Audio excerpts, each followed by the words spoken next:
आप यहां इस क्वेश्चन में देखिए किन दोनों चीजों को मैंने रिएक्ट कराया है। एक हेलाइड को किसके साथ, न्यूक्लियोफाइल के साथ। अगर मैंने हेलाइड्स को, एराइल हेलाइड नहीं है ये कौन सा हेलाइड है, बेंजाइल हेलाइड। बेंजाइल हेलाइड को अगर मैं न्यूक्लियोफाइल दूंगी क्या होगा, it's a good leaving group. इसके ऊपर इसकी जगह कौन आके जुड़ जाएगा, एक न्यूक्लियोफाइल। तो पहले मैं इस ब्रांच को करती हूं जो मेरे को आसान लगी, क्योंकि कभी भी आप ऑब्जेक्टिव क्वेश्चन करोगे तो क्या करोगे, पहले वो जो मेरे को आ रहा है उसे संभालोगे।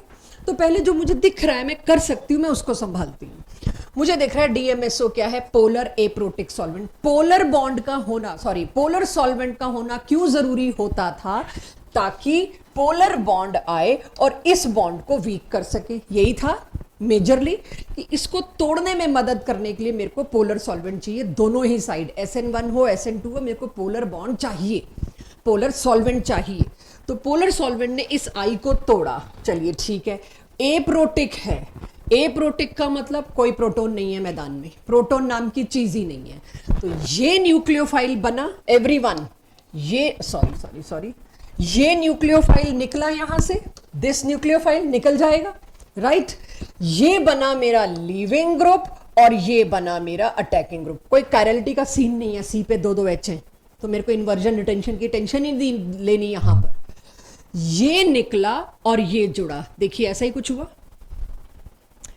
यहां पर। ओहो आई क्यों लिख दिया, पीएच लिखना चाहिए था, सॉरी। तो यहां पर क्या बना आपके सामने है, ये पूरा का पूरा ऐसे जुड़ा। तो मैंने लिखने में इस तरह से लिख दिया क्योंकि ऑप्शन में ऐसा लिखा मिला, तो आपको उसी नजरिए से समझना है। न्यूक्लियोफिलिक सब्स्टिट्यूशन समझ में आ गया। यहां हमसे गलती क्या होती है देखने में, इसके ऊपर कहां लगाऊं इसको, भाई ये रिएजेंट है न्यूक्लियोफाइल, चमका के दे दिया बड़ा, और एक्चुअल सबस्ट्रेट कहां दे दिया, एरो के ऊपर। तो अब यहां पर ये प्रोडक्ट बन जाएगा। तो ये तो मैंने संभाल लिया, ये मुझे आ गया, और देखा तो ये दो ऑप्शन में था। अब उन दो ऑप्शन में से एक करेक्ट ऑप्शन कौन सी है, वहां अब आ जाता है दूसरा सीन।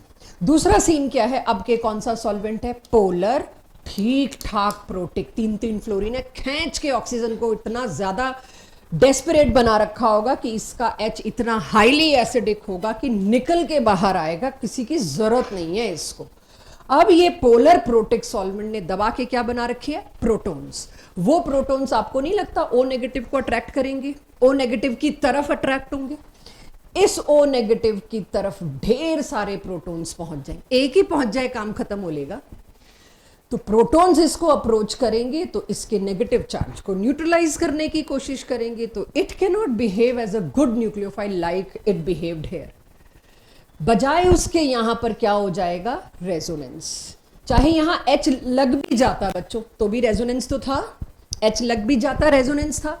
तो यहां पर रेजोनेंस हुआ और पैरा पोजीशन और ऑर्थो पोजीशन पे नेगेटिव पूल बनता है कि नहीं। अब मुझे पता है ये तो माइनर में गिनती में आ जाएगा, मेरे को मेजर ही देना था। तो नेगेटिव पूल किसका उठाया मैंने, पैरा पोजीशन का। अब ये न्यूक्लियोफाइल, यानी अब के ये जगह न्यूक्लियोफाइल बनी, तो मैंने यहां लिख दिया this point behaves as nucleophile. Why, because O negative को तो रुकने नहीं दिया प्रोटॉन ने। देखिए न्यूक्लियोफाइल बन गया। अब ये न्यूक्लियोफाइल बना तो इसने क्या किया आके, nucleophilic substitution reaction and check. अब के CH2PH यहां लगा। इस सारे प्रोसेस में आपने देखा उस रेजोनेंस में इसके ऊपर डबल बॉन्ड आ गया, तो वो अपने नेगेटिव से तो शांत हो गया, नेगेटिव इधर आ गया। लेकिन एट द एंड प्रोटॉन, ये वाला सॉल्वेंट में कोई प्रोटॉन नहीं पड़ा। ये प्रोटॉन क्यों जाएगा इधर, एरोमेटिसिटी वापस चाहिए मेरे को, मेरा रिंग बना पड़ा था कॉन्जुगेशन रिंग के अंदर। तो क्या होगा, this proton will go here, this and I get again the product। ये JEE एडवांस का कॉम्प्रीहेंशन बेस्ड क्वेश्चन है, मैं नहीं कह रही आया हुआ क्वेश्चन है। कैटेगरी ऑफ क्वेश्चंस जो आती है वो ये आती है। इसको समझाने का इरादा कम और रटाने का इरादा ज्यादा है, क्योंकि इसमें समझने का कुछ है नहीं। तीसरी कैटेगरी अल्कोहल के रिएक्शन की रह गई थी, जिसमें अल्कोहल का molecule as a whole participate कर रहा हो। तो यहां से हम पिछली क्लास से कंटिन्यू कर रहे हैं। एक प्रॉपर्टी रह गई थी अल्कोहल्स की, वो करके फिर will shift to phenols. As a whole पूरा अल्कोहल मॉलिक्यूल भी एक कैटेगरी ऑफ रिएक्शन क्रिएट करता है। पहले हमने पढ़ा इस बॉन्ड का फिशन, फिर हमने पढ़ा इस बॉन्ड का फिशन, अब हम पढ़ रहे हैं एज अ होल पूरा ROH, जहां R भी मैदान में आ गया। उसमें एक ही कैटेगरी बची मेरे पास रिएक्शन की, that is oxidation of alcohols. Oxidation of alcohol मतलब एक एक O बढ़ता जाना या H कम होता जाना। तो एल्कोहल से ऑक्सीडेशन पे क्या बनेगा, अक्सर एल्डिहाइड या कीटोन, एल्डिहाइड या कीटोन। और अगर एल्डिहाइड और कीटोन बना, उसको मैं और आगे ले जाना चाहूं तो क्या बनेगा, वही है क्लास, और आगे वाला अगला चैप्टर है एसिड्स। तो अब हम अल्कोहल के ऑक्सीडेशन को पढ़ें। अगर आप अल्कोहल के ऑक्सीडेशन का रोड मैप चाहते हैं तो वो है ये, this is the road map. कैसे पकड़ते हैं आप देखिए, मैंने आपके सामने एक प्राइमरी अल्कोहल बनाया। प्राइमरी अल्कोहल को आप कोई भी ऑक्सीडाइजिंग एजेंट अगर देते हैं, ऑक्सीजन और कार्बन जो दोनों पड़ोसी थे, दोनों से एक एक H निकल जाएगा। हाइड्रोजन के निकलने को भी आई होप हमें पता है ऑक्सीडेशन कहते हैं। ये दोनों की एक एक वैलेंसी डिस्टर्ब हो गई तो what I get, aldehyde. Primary alcohol से मैंडेटरी है हमेशा मुझे क्या मिलेगा, एल्डिहाइड। अब आपके सामने मैंने ब्यूटेन 1 ओल लिखा है, प्राइमरी अल्कोहल है, तो इसको अगर मैं ऑक्सीडाइजिंग एजेंट दूंगी तो मेरे पास क्या बनेगा, ब्यूटेन अल। प्राइमरी अल्कोहल से क्या बनता है, एल्डिहाइड। और ब्यूटेन 1 अल बोलने का कोई तुक नहीं, क्योंकि aldehyde is a terminal functional group. Butane 2 ओल का क्या मतलब था, अब तो सोच सकते हैं, सेकेंडरी अल्कोहल। सेकेंडरी अल्कोहल था तो इससे क्या बनेगा, सेकेंडरी मैंने अभी तक आपको बना के दिखाया नहीं, तो इसी के बहाने मैं आपके सामने सेकेंडरी बना रही हूं, दिस, ये बच्चों सेकेंडरी, ठीक है। अब इससे एक H जाएगा, इसके पड़ोसी से एक H जाएगा, इन दोनों से एक एक H जाएगा, तो मेरे पास क्या आएगा देखिएगा और बताइएगा। It can not be aldehyde, it is ketone. Next chapter की प्रेपरेशन वहां लिखूंगी डन, ठीक है। ये नेक्स्ट चैप्टर में प्रेपरेशन आएगी एल्डिहाइड्स और कीटोन्स में। तो प्राइमरी अल्कोहल हमेशा क्या बना रहा है, एल्डिहाइड। सेकेंडरी अल्कोहल हमेशा क्या बना रहा है, कीटोन, ठीक है। यहां तक क्लियर सबको, मैंने टर्शरी नहीं लिखा तो अपने आप से लिखना भी मत।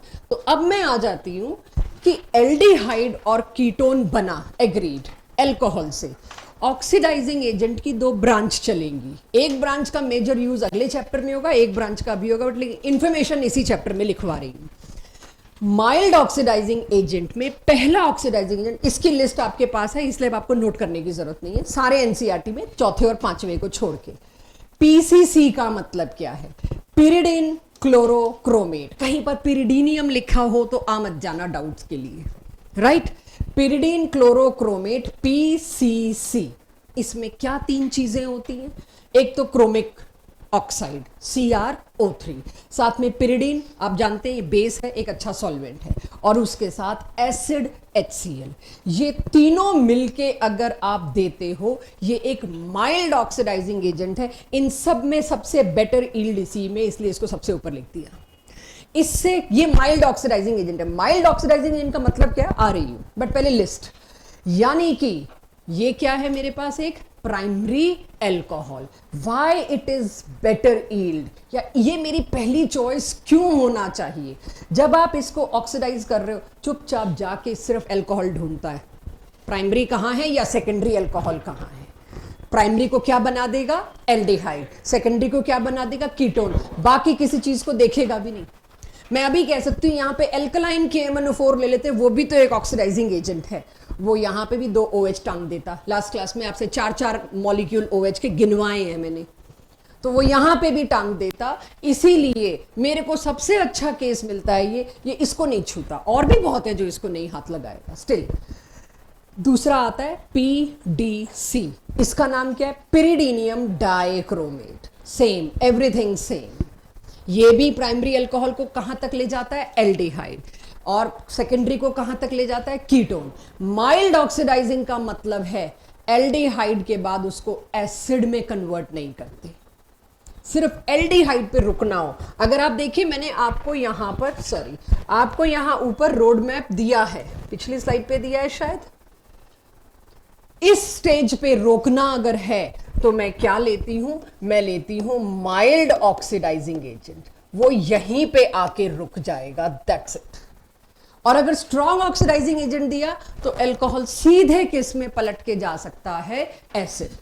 माइल्ड माने कहां रोक रही हूं मैं, फर्स्ट स्टेज पे, मींस एल्डिहाइड या कीटोन बनने पे। तो तीसरा एग्जाम्पल मेरे पास है हीटेड कॉपर ट्यूब। एग्जाम्पल्स ला रही हूं बट तीसरा लिस्ट में मेरे पास है हीटेड कॉपर ट्यूब। चौथा मेरे पास है CrO3 एनहाइड्रस। आई डाउट शायद ये कहीं आपको एनसीईआरटी में मिल सकता है, मुझे कंफर्म नहीं याद आ रहा इस वक्त कि सिर्फ CrO3 एनहाइड्रस क्रोमिक ऑक्साइड भी लिखा मिल रहा है मेरे को, वो भी माइल्ड ऑक्सीडाइजिंग एजेंट है। और पांचवा है कोलिन्स रीएजेंट। इसमें भी देखा जाए तो हर जगह CrO3 घुसा हुआ है, आप अगर ध्यान दें। CrO3 के साथ पिरिडीन का complex, pyridine is a ligand, आप जानते हैं पिरिडीन पे लोन पेयर है, और साथ ही साथ क्रोमियम के पास डी ऑर्बिटल्स हैं। आप क्रोमियम के कई केस करके आ चुके हैं। तो यहां पर एक कॉम्प्लेक्स बन जाता है क्रोमियम ट्राई, यहां अगर देखिए ट्राई ऑक्साइड पिरिडीनियम, ठीक है। मैं इसका IUPAC नेम नहीं दे रही, इट्स अ कॉम्प्लेक्स, जरूरत पड़ेगी तो हम दे सकते हैं, वो हमें पता है। सो ये कुल मिला के 5 की लिस्ट है जो एल्डिहाइड कीटोन की स्टेज पे रोक देते हैं। अभी कहीं टर्शरी नहीं आया, सो बी केयरफुल, मैंने टर्शरी बात ही नहीं करी। इसके बाद आ जाता है एग्जाम्पल्स, प्रैक्टिस। अब प्रैक्टिस में मैं ये क्यों लाई, अगर बोर्ड में ऑब्जेक्टिव आता है मेरे पास या जेई नीट में तो आता ही ऑब्जेक्टिव, और यहां पे अगले PCC तो सजा के नहीं देंगे, फॉरगेट इट। बोर्ड के पेपर में PCC PDC बहुत कॉमन है उनका देना, बहुत कॉमन है। मैं थोड़ी देर पहले देख के ही आ रही थी कि देते हैं कि नहीं। बोर्ड में PCC PDC is very common, they give. JEE NEET में PCC PDC एरो पे सजा के दे, इकलौता हो प्रोडक्ट बनाना हो तो थोड़ा चांस कम है। ये जो मैं पीछे लिखवा के आई उसको ऐसे, ये तो सॉल्वेंट है, ऐसे लिखा मिले तो PCC खुद लिखना है, खुद सोचना है। ये तीनों चीजें मिलके क्या बना रही थी, PCC। अब ये प्राइमरी अल्कोहल था बच्चों, तो प्रोडक्ट अब तो हम अपने आप बना सकते हैं। क्या बनेगा, RCHO, ये दोनों H निकल गए। अब के मैंने ले लिया सेकेंडरी अल्कोहल, और आई थिंक मैंने ले डाला कोलिन्स रिएजेंट है ये, ठीक है। अब इसमें क्या बनेगा, RC double bond O R dash, क्या बना बच्चों, कीटोन। अब बारी आती है टर्शरी अल्कोहल की। टर्शरी अल्कोहल को तुम माइल्ड छोड़ो, ये जो 5 की लिस्ट दिखाई ये छोड़ो, तुम स्ट्रॉन्ग भी ले आओ। तो स्ट्रॉन्ग जो जिसकी लिस्ट मैंने तुमको अभी नहीं दी, मैं उसको भी लेके आ रही हूं। चलो एक ही ले लेती हूं यहां पे। If you all remember hot concentrated KMNO4 alkaline, तो मैंने एल्कलाइन भी लिखा, KMNO4 भी लिखा, हॉट कॉन्सेंट्रेटेड, जो जो लिखना चाहते हो सब लिखा। जैसे ही मेरे को टर्शरी अल्कोहल मिला, no reaction. Tertiary alcohol resist करता है ऑक्सीडेशन को, जिद्दी है, it is stubborn towards oxidation. तो मैं माइल्ड लाती, वो तो गेम ही खत्म था, माइल्ड को तो ये देखेगा भी नहीं। इवन एक स्ट्रॉन्ग ऑक्सीडाइजिंग एजेंट में लाई तो भी इसमें कोई भी माइल्ड ले आओ, मतलब माइल्ड में आप PCC लिख दो जो आपको पसंद आए, आप PDC लिख दो, कोलिन्स लिख दो, जो पसंद आए वो लिख दो, एनी माइल्ड। और this is even strong oxidising agent के आगे भी टर्शरी अल्कोहल मना कर देता है, it resist oxidation, no reaction. Heated copper tube में क्या होता है, कॉपर की जगह कोई और मेटल भी मिले तो one as the same thing, sometime you will find silver also. So heated copper tube में अगेन ये और ये H निकला बच्चों, प्राइमरी अल्कोहल, उससे क्या बनेगा, खुद बना रहे हैं अपनी कॉपी में, ठीक है, उससे बनेगा एल्डिहाइड। सेकेंडरी अल्कोहल से क्या बनेगा, सेकेंडरी अल्कोहल से बनेगा कीटोन। टर्शरी मैंने बताया ऑक्सीडेशन के लिए जिद्दी। क्या मेरी क्लास बता सकती है, लास्ट क्लास में कुछ डिस्कस हुआ था, टर्शरी अल्कोहल की इच्छा कौन सा रिएक्शन दिखाने की होती है, एलिमिनेशन। इस हीटेड कॉपर के प्रेशर में ये क्या करेगा, ये एलिमिनेशन कर देगा। अब एलिमिनेशन में सबसे पहले तो पोलर बॉन्ड जाएगा, पोलर बॉन्ड का टूटना जायज है, डिहाइड्रेशन में भी तो यही हुआ था। इस कार्बन से OH, पड़ोसी कार्बन से H, देखिए मेरे पास क्या बचा, यानी जो सल्फ्यूरिक एसिड की प्रेजेंस में हो रहा था वही हो गया काम यहां पर, that is dehydration. Tertiary alcohol को तुम ऑक्सीडाइजिंग एजेंट दे रहे हो, और हो क्या रहा है यहां पर in place of oxidation what is taking place, elimination is taking place. तो टर्शरी अल्कोहल ऑक्सीडेशन के लिए जिद्दी है, लेकिन किसके लिए इंटरेस्टेड रहता है? हीट आ गया ना, हीट आते ही उसको पता है क्या करना है, एलिमिनेशन करना है। लास्ट क्लास में हमने आराम से देखा, हीट है तो इवन हो जाता है। तो यहाँ हुआ एलिमिनेशन, काम खत्म। कॉपर और सिल्वर की उसने कोई रिस्पेक्ट नहीं की कि नहीं हमने ऑक्सीडाइज होना ही नहीं। तो यहाँ ये ऑक्सीडेशन रिएक्शन हुआ। लास्ट चीज आती है, लास्ट क्या, एक दो एग्जांपल्स लूंगी, मतलब ऑक्सीडाइजिंग एजेंट्स की लिस्ट। अगर आपने ये अगले चैप्टर में सबसे ज्यादा काम आनी, स्ट्रॉन्ग ऑक्सीडाइजिंग एजेंट जो भी लाओगे, प्राइमरी अल्कोहल को किस में कन्वर्ट करेगा? वो वाया एल्डिहाइड एसिड में। सेकेंडरी अल्कोहल लाओगे तो किस में कन्वर्ट होगा? कीटोन। कीटोन अल्कोहल से भी ज्यादा जिद्दी होते हैं, नो ऑक्सीडेशन। टर्शरी अल्कोहल तो पहली स्टेज से ही मना कर देता है, tertiary alcohol do not react in this category, means oxidation के लिए वो जिद्दी है। तो अब सीधे तौर पे बच्चों मेरे को ये बताओ, अगर सुन पाए, लिख तो लिया ही है, अगर मैं सेकेंडरी अल्कोहल को जैसे कि ब्यूटेन 2-ओल को माइल्ड ऑक्सीडाइजिंग एजेंट दूं तो क्या बनेगा, स्ट्रॉन्ग ऑक्सीडाइजिंग एजेंट दूं तो क्या बनेगा? दोनों ही सूरतों में कीटोन बनेगा। तुम दे लो माइल्ड, तुम दे लो स्ट्रॉन्ग, क्योंकि कीटोन के आगे तो बहुत कुछ और कहानी शुरू हो जाएगी। So this is how strong oxidising agent work. List तो सबके पास आ गई है। जोन्स रिएजेंट तुम प्राइमरी को दोगे, सीधे क्या मिलेगा? एसिड। सेकेंडरी को दोगे, कीटोन पे रुकना पड़ेगा। टर्शरी को दोगे, कुछ भी नहीं बनेगा। तो चारों में एक ही काम, चारों में नहीं सॉरी, तीनों में एक ही काम। अब आता है चौथा, ये आयोडोफोम रिएक्शन लास्ट चैप्टर में भी करा के आई थी, अब बिल्कुल शुरू से दोबारा कराती हूं। ये जो रिएजेंट है NaOH के साथ I2, Cl2, Br2, anything, it is strong oxidising agent. If I2 और NaOH आपको मिलता है तो उस रिएक्शन का नाम होता है आयोडोफोम। Cl2 और NaOH मिलता है, उसका नाम होता है क्लोरोफॉर्म। Br2 और NaOH मिलता है, उसका नाम होता है ब्रोमोफॉर्म। तो ये आयोडोफोम रिएक्शन हम पढ़ रहे हैं या हेलोफोम रिएक्शन हम पढ़ रहे हैं, it is good oxidising agent. तो यहां पर ये इतना अच्छा ऑक्सीडाइजिंग एजेंट है, पहली बार देख रही हूं सेकेंडरी को भी कोई एसिड में लेके गया है, फर्स्ट टाइम। अब तक तो सेकेंडरी कीटोन के बाद ठप, अब के मेरे को प्राइमरी या सेकेंडरी अल्कोहल मिला, वो एसिड में कन्वर्ट होगा। टर्शरी अगेन इसको रेजिस्ट करेगा। टर्शरी उसके पास ये होना चाहिए, ये बॉन्ड लिंकेज होना चाहिए। इस तरह का CH3CO, इस तरह का बॉन्ड कहां कहां मिल सकता है? या तो अल्कोहल्स में मिल सकता है, एग्री करते हो? मैं भी आपका नोट्स नहीं खराब करना चाह रही, इसीलिए मैंने तब आपको नोट करवा दिया। अच्छा, ये तो फिर मेरे को एल्डिहाइड में भी मिल सकता है ना?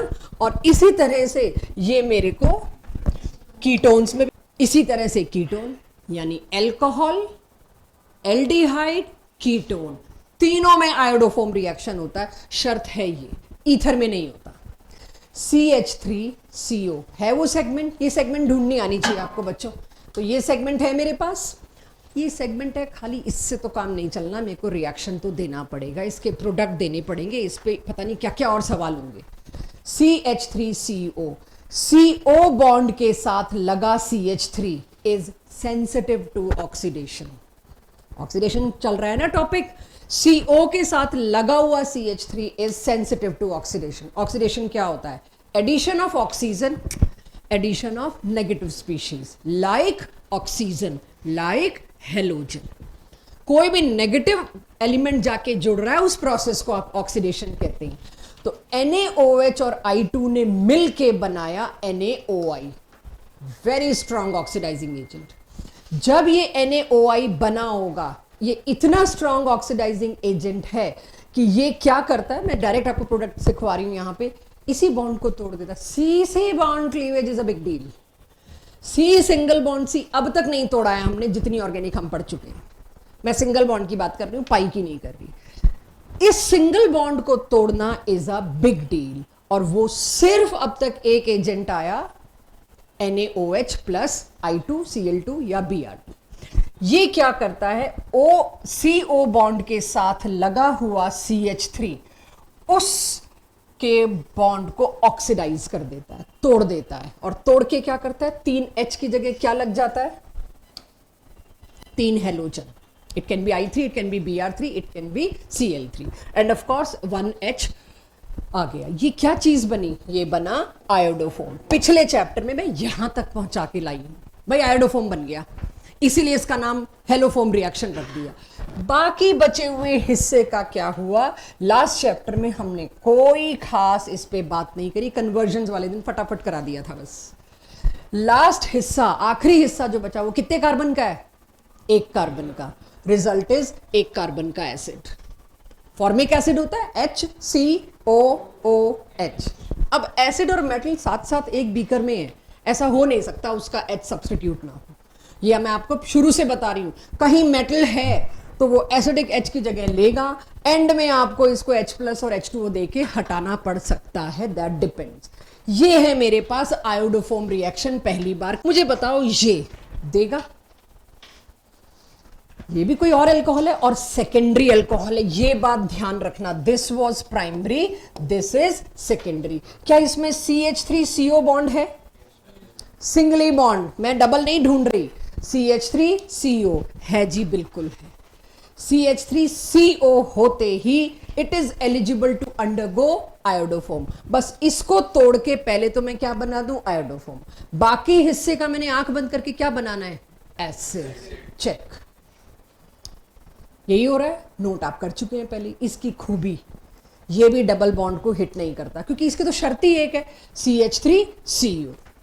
राइट, इसकी शर्त क्या है? CH3CO बॉन्ड होना चाहिए। इसके प्रोडक्ट ये बता देते। प्रोपेन 1 ओल में एक तो पहले बताओ होगा भी कि नहीं? बस तो फिर क्या दिक्कत है? No reaction. इसमें होगा, ये तो करा के आई। बस प्रेशन। शिवांश कुछ भी छूट गया हो अब नोट कर सकते हैं आप। First preparation is already done in aryl halide. Nucleophilic substitution reaction इसका बहुत डिफिकल्ट था, बट अंडर ड्रास्टिक कंडीशन हम कर पाए थे। वो ड्रास्टिक कंडीशन मैंने मेंशन कर दी। इस चीज पे ज्यादा ध्यान दीजिएगा, बीच में ये बनता है, राइट? ONA। जहां मेटल है वहां एसिडिक H की जगह पहले वही आना चाहिए। एंड जब हमने उसको हाइड्रोलाइज किया एसिडुलेटेड वाटर के साथ तो मेरे पास फिनोल आ गया। सेकेंड जो मैंने आपको बताया, बेंजीन को अगर आप oleum is concentrated sulphuric acid और कुछ नहीं, तो कॉन्सेंट्रेटेड सल्फ्यूरिक एसिड के साथ जब इसको रिएक्ट कराया तो SO3H सल्फोनिक एसिड ग्रुप लगा यहां पर। सल्फोनिक एसिड ग्रुप को, ये एसिड ये बेस, सॉल्ट बना होगा। सॉल्ट में मेटल तो आना बनता है, तो पक्का पहले यहां क्या आया होगा? पहले यहां ONA लगा होगा फिनाइल रिंग के साथ। उसके बाद ये H3O+ ने इस Na को हटा के क्या लगा दिया होगा? H+। तो यहां क्या बन गया? दूसरा एक और तरीका, फिनोल बना। Third is this. ये पूरा स्टेप हम पहले करके आए हैं सेंडमेयर रिएक्शन में। इस स्टेप को बता दूं क्या कहते हैं? पहले भी बताया था बट इस पे हमने जोर नहीं दिया था। This step is called as diazotisation. Diazonium बनना इज कॉल्ड एज डायएजोटाइजेशन। ये एक अलग फंक्शनल ग्रुप है, एनिलिन में इसको अलग से पढ़ाया जाएगा as a separate functional group, जैसे ईथर को अलग से पढ़ना है। तो डायजोनियम सॉल्ट बनता है, दिस इज डायजोनियम। पढ़ा चुकी हूं इसके बारे में, इतना बेसिक जो पिछले चैप्टर में, अभी वही चाहिए। इसको आपने हाइड्रोलाइज करके हीट किया, पूरा डायजोनियम ग्रुप गायब, रिमूव्ड, सब्स्टिट्यूटेड बाय OH, और क्या मिल गया? फिनोल। आखिरी और सबसे इंटरेस्टिंग मेथड जिसपे सबसे ज्यादा क्वेश्चन आए इन चारों में से, अब बाकी के तीन तो फिर अदर चैप्टर्स में इन्वॉल्व है तो मैं क्या ही क्वेश्चन दे पाऊंगी। मेन तो ये है जो डेडिकेटेडली यहीं का है। ये आपके ऊपर बेंजीन रिंग दिख रहा है आपको यहां, और इसके पास आइसोप्रोपाइल ग्रुप लगा है।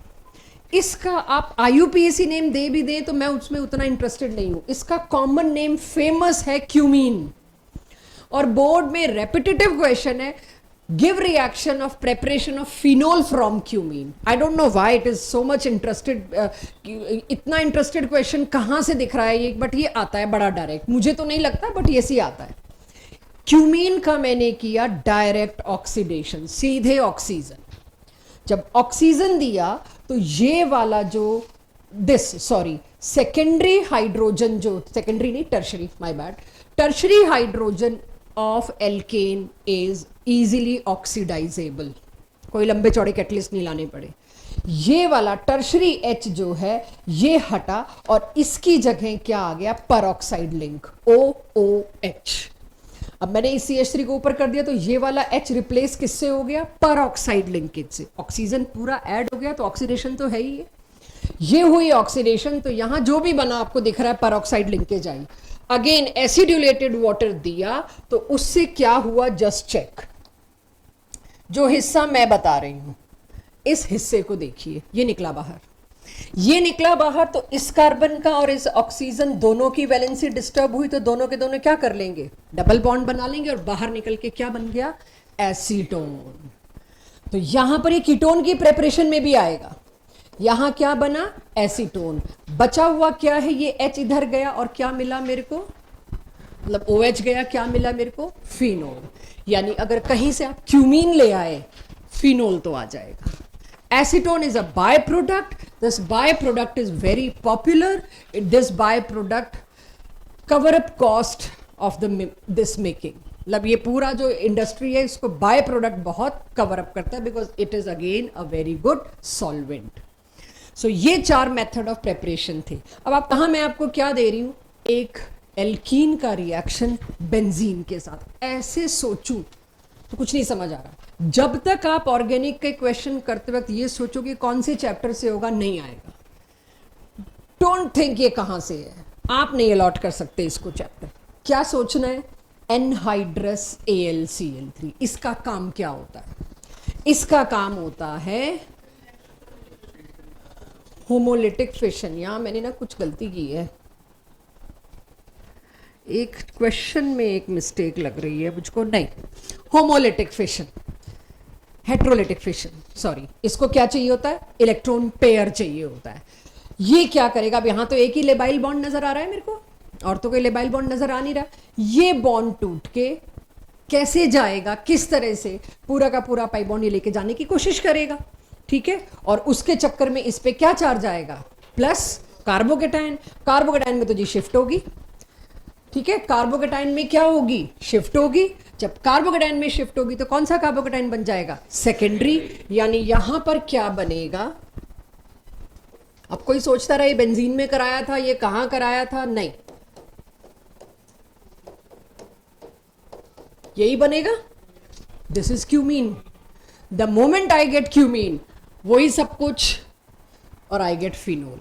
तो जहां ये शायद मैंने नीट से उठाया है, जहां ये क्वेश्चन था उसके जो 4 ऑप्शन थे वहां पे B और D पूछा हुआ था, फिनोल देंगे। तो D क्या था बच्चों, एसीटोन, और B तो बना ही लेंगे, फिनॉक्साइड, सोडियम फिनॉक्साइड, नहीं H2OH+, हाँ सोडियम फिनॉक्साइड बना था, H नहीं, वो परऑक्साइड वाला, माय बैड, सॉरी। तो ऊपर ही बनाती हूं जैसे उसमें बनाया है, CH3 OOH। तो आपको ये D अब बताना, B तो हमने बता ही दिया, एसीटोन, ठीक है। तो अब इसको कहां से कैसे मैं उठा के लाई, क्या 2 चैप्टर्स को मर्ज किया, ये सोचना जिस दिन छोड़ देंगे उस दिन आपको जेई नीट के क्वेश्चंस आ जाएंगे। बोर्ड में ऐसा रेयर होता है कि 2-3 चैप्टर को मर्ज करके दे दें, कभी नहीं, डायरेक्ट आता है। चैप्टर वाइज मार्किंग है, चैप्टर वाइज ब्लूप्रिंट है, इसलिए चैप्टर वाइज आता है। सो क्लियर है सबको यहां तक। सो अब एक प्रैक्टिस इसलिए दिखा दी कि प्रेपरेशन ऑफ फिनोल कहीं भी as 1 step in a road map question मेरे को मिल सकता है। अब आते हैं अगली कैटेगरी जो कि लास्ट है, chemical properties of phenol. Maximum हो चुकी हैं इसकी, सिर्फ मुझे समराइज करनी है एक हेडिंग के अंदर। अब जो भी चीजें आप पढ़ेंगे ऐसा होगा ही नहीं कि आपने सुनी नहीं होंगी, बट अंडर 1 टॉपिक मैं लेके आ रही हूं। इसका acidic behaviour, phenols are acidic, their reaction with metals, last class या उससे पिछली क्लास में कर लिया था जब एसिडिक प्रॉपर्टीज पढ़ रहे थे हम, कि सोडियम के साथ ये क्या बिहेव करेगा और चीजों के साथ क्या बिहेव करेगा। कुछ होगा, रह गया होगा तो वो भी मैं ले आऊंगी। फिनोल का रिएक्शन अगर आप अब एक और मेटल से कराती हो रिएक्शन में, जिंक। ये बेंजीन की प्रेपरेशन पिछले साल एनसीईआरटी की 2 ही मेथड दे रखी है एनसीईआरटी में। एक तो एसिटाइलिन को रेड हॉट आयरन के थ्रू पास ऑन कर दो तो, और दूसरी मेथड ये दे रखी। जिंक की आदत मैंने आपको बता रखी है। जिंक का नेचर है कुछ भी हो, बस मेरे को +2 बनना है, मुझे कोई -2 ला दो। तो जिंक को यहां कौन -2 नजर आ रहा है? ऑक्सीजन। तो जिंक का +2 इवैक्यूएट कर लेता है ऑक्सीजन को एज -2। पीछे जो H बचा वो वापस, और क्या बन गया मेरे पास? बेंजीन। तो फिनोल का रिएक्शन, सोचो कन्वर्जन अब कितने बढ़िया आ गए मेरे पास। अगर कोई मेरे को कहता है फिनोल से टोल्यूइन बनाओ, तो मैं पहले फिनोल से बेंजीन बनाऊंगी, फिर फ्रीडल क्राफ्ट एल्काइलेशन कर दूंगी। कुछ भी है, मतलब फिर तो मेरे को फिनोल से कोई कह दे नाइट्रोबेंजीन बनाओ, तो पहले तो फिनोल का OH उड़ाना है और उसके बाद मेरे को नाइट्रेटिंग मिक्सचर देना, आ गया जी। So I can do anything if I have this reaction from phenol. So इसके बाद तीसरी कैटेगरी, पहली कैटेगरी एसिडिक हो चुकी, दूसरा मैंने आपको बताया ये भी हो चुका था, बट क्योंकि +1 में है तो मैं सारा कंसोलिडेट कर रही हूं तो मैंने उठा लिया। तीसरी category nucleophilic substitution reaction, like previous chapter phenols में नहीं होंगे। वही पार्शियल डबल बॉन्ड कैरेक्टर, वही OH को तोड़ना आसान नहीं, वही 3 रीजंस इसमें जो पिछले चैप्टर में लगाए थे। Nucleophilic substitution reaction do not occur in phenols. बताओ कितना कुछ खत्म कर दिया यहां पे इन 3 पॉइंट्स ने। अगर मैं सोचूं क्या होता होगा, मैं PCl5 दे देती हूं। Nucleophilic substitution reaction aryl halide में ड्रेस्टिक कंडीशन में तो पॉसिबल हो ही गए थे, वो इतना सारा 300 एटमॉस्फेरिक प्रेशर और 623 केल्विन टेम्परेचर वो था ही। मैं अगर दूं तो क्या ये OHCl को सब्स्टिट्यूट नहीं कर देगा? इच्छा तो यही हो रही है, ROH की तरह इससे भी कराऊं, ये Cl इसको सब्स्टिट्यूट कर दे, बट वहां कुछ अलग ही लेवल की चीज बन गई। देखना जरा क्या बना है ये NCERT से बाहर है, तीसरा बिल्कुल डिस्कस नहीं है। pH का मतलब क्या है? फिनाइल रिंग O, ऐसे 3 किसके साथ जुड़े?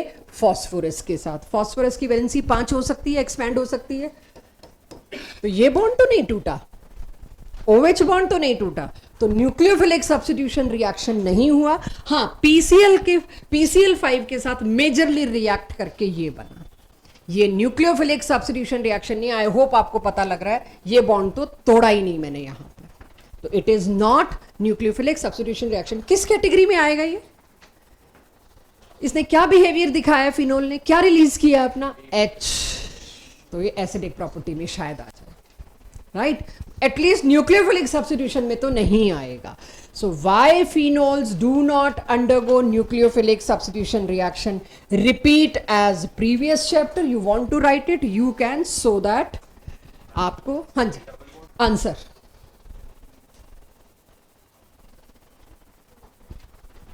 अगेन डोंट थिंक ये कौन से चैप्टर का है।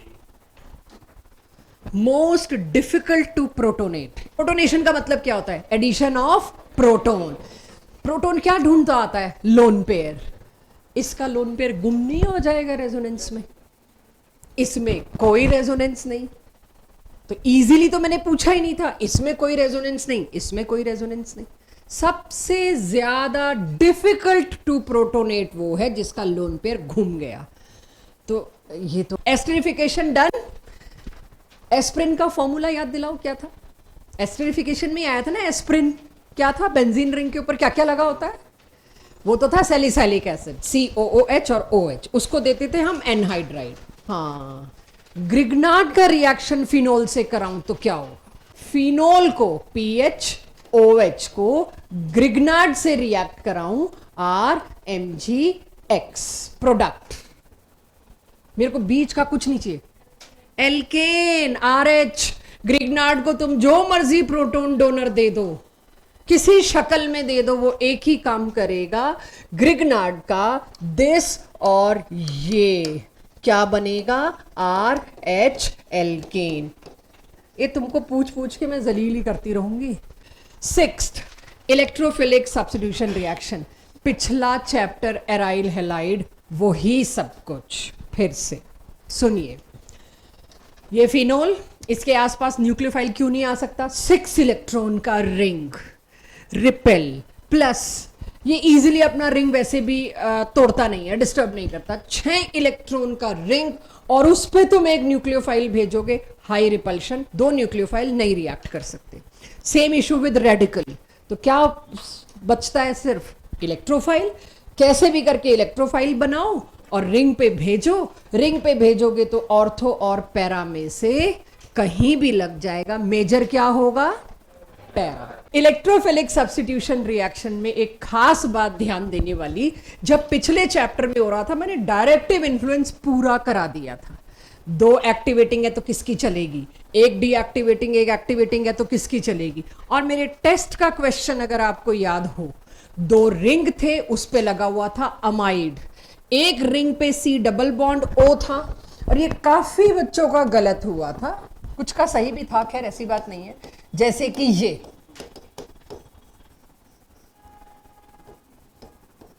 यहां पर लगा हुआ है NHC डबल बॉन्ड O, और मैंने लाके दिया फ्रीडल-क्राफ्ट एल्काइलेशन या हेलोजिनेशन या नाइट्रेशन का एजेंट, कहां लगेगा, ये डीएक्टिवेटिंग ये एक्टिवेटिंग। तो एक्टिवेटिंग ग्रुप, अब ये देखिए ये एक्टिवेटिंग है, और सी डबल बॉन्ड ओ की सुनू तो ये डीएक्टिवेटिंग। एक्टिवेटिंग ग्रुप वाले रिंग पे अगर आप सब्स्टिट्यूशन करा रहे हो चलेगी तो उसी की प्रेफर्ड तो वही है। और या हो सकता है मैंने ऐसी कंडीशंस दी है कि इसी रिंग पे कराना है या इस पे कराना है, मुझे एग्जैक्ट क्वेश्चन याद नहीं आ रहा, बट दोनों मौजूद है तो किसकी चलती है, एक्टिवेटिंग की। तो एक्टिवेटिंग ग्रुप है तो मेजर प्रोडक्ट यहां लगेगा। तो इस तरह के क्वेश्चंस और अच्छे क्वेश्चंस के लिए मेंटली प्रिपेयर रहिए मॉक टेस्ट में और चैप्टर टेस्ट में, इसमें और कुछ हम कॉम्प्लिकेशंस डालेंगे। तो अब क्या चीज मेरे को यहां बतानी है, और तो पैरा डायरेक्टिंग बताना होता तो मैं शायद ये भी ना लिखती, डन करके ये भी चल पड़ती। This is one of the most activating group we have, सबसे ज्यादा एक्टिवेटिंग ग्रुप है। इतना एक्टिवेटिंग ग्रुप है कि आप अब देखेंगे इसके इतने कॉन्सिक्वेंसेस हो जाएंगे कि उनको बचाने के लिए मेरे को अलग मेहनत करनी पड़ रही है। क्या मेहनत करनी पड़ रही है, क्या कॉन्सिक्वेंस है, ये इतना एक्टिवेटिंग है, ये एक पे रुकता ही नहीं, तीनों पे लगा देता है। अभी तक हम क्या कर रहे थे, या ऑर्थो या पैरा, मेजर कौन होगा, para. It is so highly activating, ये एक साथ तीनों पोजीशन को इतना चार्ज अप कर देता है कि तीनों जगह लग जाता है। मेरे को मोनो डेरिवेटिव तो मिल ही नहीं रहा, ट्राई मिल रहा है। How, now will do. यही लिखा है नीचे देखिए, because of its resonance effect OH will be activating ring so highly that poly substitution occurs sometime। Phenol का ब्रोमिनेशन करते हैं। जब मैं एराइल हैलाइड का कर रही थी तो मैं Cl2 के साथ एनहाइड्रस AlCl3 लाई थी। अब यहां पर मेरे को एनहाइड्रस AlCl3 की जरूरत ही नहीं पड़ रही। क्यों भाई, OH इतना हाईली एक्टिवेटिंग है, ये तीन पोजीशन इतनी चार्ज्ड अप हैं ऑलरेडी। ब्रोमीन से ब्रोमीन पॉजिटिव निकालने का काम तो यही कर लेता है, आई टेक केयर। मेरे को जरूरत नहीं है एनहाइड्रस AlCl3 की या किसी भी लुइस एसिड की, I don't need. Why, because अब इसके पास इतना चार्ज आ गया, इतनी पावर आ गई, Br से पॉजिटिव खींचना मेरा काम। दिस इज वॉट फिनोल से कि Br से पॉजिटिव मैं खींच लूंगा। और जब मैंने Br2 दे दिया गलती से पोलर सॉल्वेंट में, तो Br पॉजिटिव तो दबा के बन गए। जब Br पॉजिटिव का नंबर बहुत बढ़ गया तो देखिए तीनों जगह Br लग गया। सो यानी कि जो फिनोल को पोलर सॉल्वेंट एक्चुअली क्या करता है, ठीक है, लिखो मत, 2 मिनट रुको। पोलर सॉल्वेंट का रोल क्या है, मैंने क्या बोला आपको, मैंने Br2 दिया एक हाईली एक्टिवेटिंग ग्रुप को और गलती से पोलर सॉल्वेंट डाल दिया। पोलर सॉल्वेंट ने आके क्या करना है, आपको पता है पोलर सॉल्वेंट की प्रेजेंस में कैटायन एनायन, यानी कि भाई वाटर में आप आयोनिक सॉलिड भी डालते हो तो क्या होता है, कैटायन आयन में ब्रेक हो जाता है ना। तो वाटर में आपने डाला, वो अपने डाइलेक्ट्रिक कांस्टेंट से घुसा, इसको अलग और इसको अलग कर दिया। यही होता है आयनिक बॉन्ड में भी, डिसोसिएट हो जाएगा। डिसोसिएट होते ही क्या बन गया, फिनॉक्साइड आयन। फिनॉक्साइड आयन और ज्यादा एक्टिवेटिंग, यानी कि फिनोल इतना एक्टिवेटिंग था, वो प्रॉब्लम नहीं थी। फिनोल का अगर फिनॉक्साइड बन जाए गलती से, वो ज्यादा बड़ी प्रॉब्लम। तो बिकॉज ऑफ दिस फिनॉक्साइड ये तीन पोजीशन पे पूरा प्रॉपर नेगेटिव चार्ज घूम जाएगा और ज्यादा activating. Most highly activating is phenoxide, ये सेकंड नंबर पे है। तो अभी अगले चैप्टर्स में एक और आ जाएगा, NH2 लगा होगा, वो इसका भी गुरु निकलेगा क्योंकि उसकी तो रेजोनेंस और अच्छी है, आप करके आ चुके। OH का डोनेशन से बेटर किसका रेजोनेंस इफेक्ट अच्छा है, NH2, वहां और हाय तौबा मचेगी। लेकिन इस वक्त इन दोनों में कौन ज्यादा एक्टिवेटिंग है, phenoxide.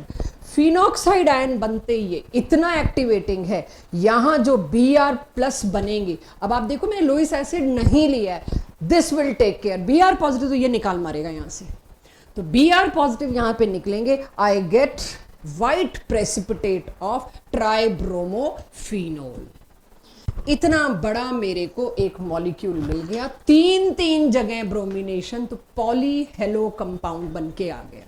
What if I need monobromo, polar solvent मत दो, उसकी जगह क्या दे दो, CS2। ये बोर्ड का रीजनिंग का बड़ा टिपिकल क्वेश्चन है कि क्यों कार्बन डाइसल्फाइड की प्रेजेंस में तो मोनो हेलो हुआ और क्यों पोलर सॉल्वेंट की प्रेजेंस में ट्राइब्रोमो हुआ। समझा मैंने दिया, आप इत्मीनान से लिखिए।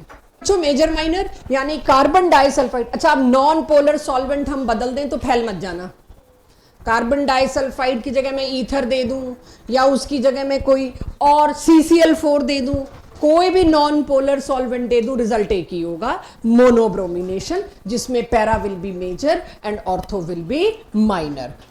अगर फिनोल को मैंने सल्फ्यूरिक एसिड के साथ हीट, हाई टेम्परेचर, लगभग देखा जाए तो 100 डिग्री है हीट, हाई टेम्परेचर दिया तो पैरा पे आता है सल्फोनिक एसिड ग्रुप, लेकिन अगर मैंने हीट नहीं दी तो ये ऑर्थो पे आता है, और एक बार ऑर्थो बन जाए और फिर भी आप हीट दे दोगे तो दोबारा पैरा पे रिकवरी होगी। सो this is how sulphonation occurs. Ortho और पैरा ये तो आपको पता ही है, लेकिन यहां पर आंख बंद करके पैरा मेजर नहीं है, यहां टेम्परेचर डिसाइड करेगा कौन मेजर है कौन माइनर। हम फिनोल के नाइट्रेशन पे आए। अगर मैं एराइल हैलाइड पिछले चैप्टर में नाइट्रेशन देखूं तो नाइट्रेटिंग मिक्सचर लेते थे HNO3 और H2SO4, राइट, उससे NO2 पॉजिटिव बनता था, यहां वो कुछ नहीं लेना पड़ रहा for obvious reasons. Dilute, dilute है मतलब वाटर है, वाटर है मतलब फिनॉक्साइड आयन बना होगा, फिनॉक्साइड आयन बना होगा तो वो दबा के एक्टिवेटिंग है, वो सामने वाले से NO2 अपने आप ही निकाल लेगा। सो डाइल्यूट HNO3 जब मैंने दिया तो 2 प्रोडक्ट बने, यहां ट्राई नहीं बना, राइट, यहां पर ट्राई सब्स्टिट्यूशन नहीं हुआ, यहां पर सिंगल सब्स्टिट्यूशन हुआ है। Don't ask me why, right. ये क्या बना, ऑर्थो, ये क्या बना, para, as usual para major, ortho minor. But यहां एक बहुत इंटरेस्टिंग चीज आई, जब ऑर्थो और पैरा नाइट्रोफिनोल बन के आए, इन दोनों को डिस्टिलेट करके सेपरेट करना पड़ा, जबकि 2 सिमिलर आइसोमर्स, ये आइसोमर्स ही तो है, पोजीशन आइसोमर्स, 2 सिमिलर आइसोमर्स का सरफेस एरिया लगभग सेम होगा, फोर्सेस ऑफ अट्रैक्शन वेंडोवॉल सेम होंगे, तो उनके बॉइलिंग पॉइंट्स भी आजू बाजू में ही होते हैं। बट इसमें ऐसा क्या हुआ कि डिस्टिलेशन में इस प्रोसेस को लेके गई मैं अलग करने को, डिस्टिलेशन से इसको अलग करने का मतलब बॉइलिंग पॉइंट में कम से कम 30 डिग्री का डिफरेंस हो। इतना ज्यादा डिफरेंस इन बॉइलिंग पॉइंट क्यों है, सवाल सीधा पूछने के बजाय एनसीईआरटी ने सवाल पूछ रखा है, ortho and para nitrophenols can be separated by steam distillation, why, इनका बॉइलिंग पॉइंट इतना डिफरेंट क्यों है। तो डिफरेंट इसीलिए है, ये मैं आपको केमिकल बॉन्डिंग में, इंट्रामोलिकुलर हाइड्रोजन बॉन्डिंग में करा चुकी हूं पिछले साल, बट हम भूल गए होंगे। यहां पर with in the molecule hydrogen bonding हो रही है everyone, intra molecular hydrogen bonding. जब इंट्रा हो गई तो दोनों साइड्स ऑक्यूपाई होगी हाइड्रोजन बॉन्ड बनाने वाली, इसके सामने इसी का एक और मॉलिक्यूल आया होगा, वो इसके साथ हाइड्रोजन बॉन्डिंग कर ही नहीं पाएगा, बिकॉज अंदर ही अंदर इसमें हो गई, यहां भी अंदर ही अंदर हो गई होगी। तो between 2 molecules I find simple weak van der Waals forces, that is dispersion forces, और कोई फोर्स ही नहीं लग रहा, या थोड़ा सा कोई वीक पोलर पोलर लग जाए। लेकिन यही पैरा वाले में क्या हुआ होगा, पैरा नाइट्रोफिनोल का एक मॉलिक्यूल और पैरा नाइट्रोफिनोल का दूसरा मॉलिक्यूल दिखाई दे रहा है सबको, इसका O और इसका H क्या बना रहा है, हाइड्रोजन बॉन्ड। 2 मॉलिक्यूल्स के बीच स्ट्रॉन्गेस्ट फोर्स ऑफ अट्रैक्शन है हाइड्रोजन बॉन्ड, यहां 2 मॉलिक्यूल्स के बीच हाइड्रोजन बॉन्ड बन रहा है, that is intermolecular hydrogen bonding, very strong. तो 2 molecule strongly connected, high boiling point. यहां पर 2 मॉलिक्यूल वीकली कनेक्टेड, क्योंकि फुर्सत ही नहीं थी एक दूसरे के साथ हाइड्रोजन बॉन्ड बनाने की, बिकॉज अंदर ही अंदर हाइड्रोजन बॉन्ड मिल गया, चिलेशन हो गया, अब वो उसको डिस्टर्ब नहीं करना चाह रहा। That is the reason why I find these 2 products distillation से separate किए जाते हैं। अब आप लिख सकते हैं, आपके बोर्ड में क्वेश्चन आए, बिना ये स्ट्रक्चर बनाए आप आंसर अटेम्प्ट भी मत करना, इस आ जाता है। चलिए, तो अब अगर डाइल्यूट की जगह, मैंने तभी कहा था मेरे से भी क्वेश्चन नहीं पूछेंगे कि एक ही जगह क्यों हुआ, राइट? वहां मुद्दा कुछ और लेके आई थी, यहां अब if you are using dilute की जगह concentrated HNO3 then you get this. तो IUPAC नेम में पिक्रिक एसिड बहुत बार बोर्ड में आया है कि पिक्रिक एसिड का IUPAC नेम दीजिए। पता नहीं क्या देंगे आप, बताइए क्या देंगे? 2,4,6 ट्राइनाइट्रोफिनोल। तो पिक्रिक एसिड का IUPAC पूछ लिया तो आपको पिक्रिक एसिड आना चाहिए। इस मेथड से अगर मैं पिक्रिक एसिड बनाती हूं उसकी यील्ड पुअर होगी। Picric acid is an important chemical, हमें प्रिपेयर करना है, तो इस मेथड से इसकी यील्ड पुअर होगी। सो सबसे पहले सभी के पास पिक्रिक एसिड आ गया। कॉन्सेंट्रेटेड HNO3 लोगे तब 3 पोजीशन पर NO2 लगेगा, डाइल्यूट लोगे तो सिर्फ एक ही पर लगा था, लास्ट वाला रिएक्शन। मैंने बताया होगा H है, आई एम सॉरी, नहीं खींचनी चाहिए थी, कोई लॉजिक नहीं। H क्यों बताएंगे भला? नहीं। फिनोल को अगर आप ये पिक्रिक एसिड बनाने का बेटर मेथड, फिनोल को पहले आप, ओलियम नहीं दे रही मैं, concentrated sulphuric acid, concentrated sulphuric acid देते हैं तो उसकी पैरा पोजीशन पर of course sulphonic acid group लगा। सल्फोनिक एसिड ग्रुप लगा, हीट किया है मैंने, तो पैरा पोजीशन पे सल्फोनिक आ गया। उसके बाद अगर कॉन्सेंट्रेटेड HNO3 देंगे तो इन तीनों पोजीशंस पर नाइट्रो लगेगा, इसमें yield better I. Kolbe's reaction, Kolbe's electrolysis अलग था जो अपन +1 में पढ़ते थे, राइट? कोल्ब्स इलेक्ट्रोलिसिस नहीं है ये क्या है? Kolbe's reaction. तो कोल्ब्स रिएक्शन क्या है? पहले तो आप लेके आइए सोडियम फिनॉक्साइड। सोडियम फिनॉक्साइड का कार्बन डाइऑक्साइड के साथ हाई टेम्परेचर पर अगर आप रिएक्शन कराते हैं तो उसकी पैरा पोजीशन पर कार्बोक्सिलिक एसिड ग्रुप इंट्रोड्यूस हो गया। CO2 is nothing but COO, ठीक है, CO2 में CO और O होता है, बट ये ग्रुप जाके this is responsible for adding carboxylic functional group to the family of sodium phenoxide. तो उसकी वजह से ऑर्थो पोजीशन पर कौन आ गया?